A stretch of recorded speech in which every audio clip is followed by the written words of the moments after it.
Common sense approach. Eat the fish and spit out the bones. Now, the government knew exactly what they was doing when they denied the black Americans access to the vendors. Made it hard for them to open up businesses and allow other groups of people to do so in the black American community. They knew that it would create something. Now, what it created, I like to call the three-man bob and weave. It's where these groups of people will come into the community with these businesses that the government helped them set up, and they will gain access to the black American dollar. That's one. Two, they would not hire anyone from the black American community, only their own. That's two. Three, they would take that dollar and they wouldn't put back into the black American community at all. They would send their money back to their home countries. That's three. The three-man bob and weave, that's what it created. And it sucked the black community dry. That's why the black community ain't where it's supposed to be, because of that three-man bob and weave system. And what did it also do? It made them the seller and the black Americans the buyer. That's why you're only talking about your purchasing power, not your selling power. The government knew that. See, I'm not faulting these people for taking advantage of an opportunity. I'm faulting the government. Now, what you can hold these people to is how they conduct themselves when they're in the black community doing business. Hold them to that. But taking advantage of an opportunity, I'm not going to do that. Knowing where they come from. Okay? And it created this, they're the seller and the black Americans are the buyer. And when you're seeing this, let's say, and you've been having businesses in the black American community since let's say just the late 80s or somewhere in the 80s, okay? When you're seeing this go on for decades, and not only when you throw in the fact that the government threw in the control systems in our community during the late 80s and the 90s, that also brought out a different character of the black American that these people bear witness to. Okay? So when you talk about the crack era, remember, these people of different cultures, they bear witness to our behavior during the crack era because they had businesses in the community. And so all that stuff that you rap about and you talk about, they was there. They sold you a lot of the products that you used. Baggies, scales, pipes, razors. Every time you needed something to conduct yourself in that business, they had it. The government provided them with the vendors.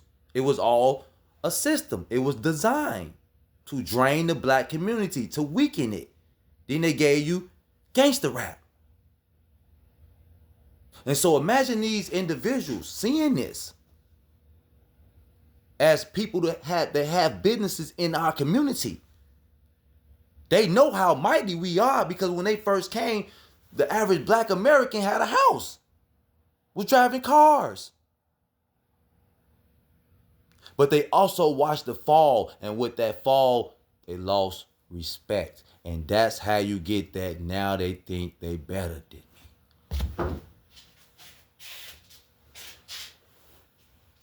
That's how you get that. That's how now, all of a sudden, they have that I'm better than you attitude. Because they have watched you fall. They was the dealer. You thought you was. You thought you was the dealer because you was dealing to your own. A controlled substance that was sent there and put there purposely by your government. So you thought you was the dealer. But really they were.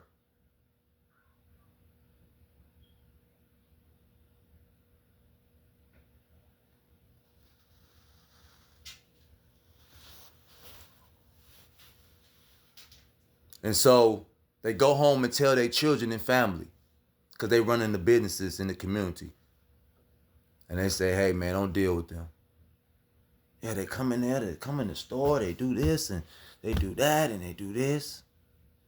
Even though in their home countries, the same thing is going on, even worse.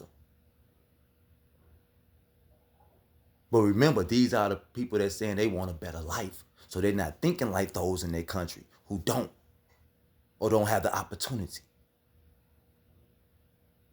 They thinking like somebody that just found the pot of gold. And so they don't provide employment. They take the dollar and then they send it back wherever they sending it to. They don't put back into the black community. And that helped weaken the black community. And that gave them that we the seller, we the seller, we the dealer, you the buyer mentality. And then when they got that mentality, they start losing that respect.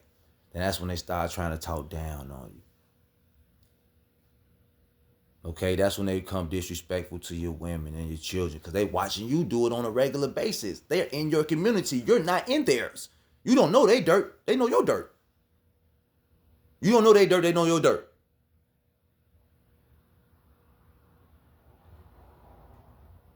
You don't know they dirt. They know your dirt.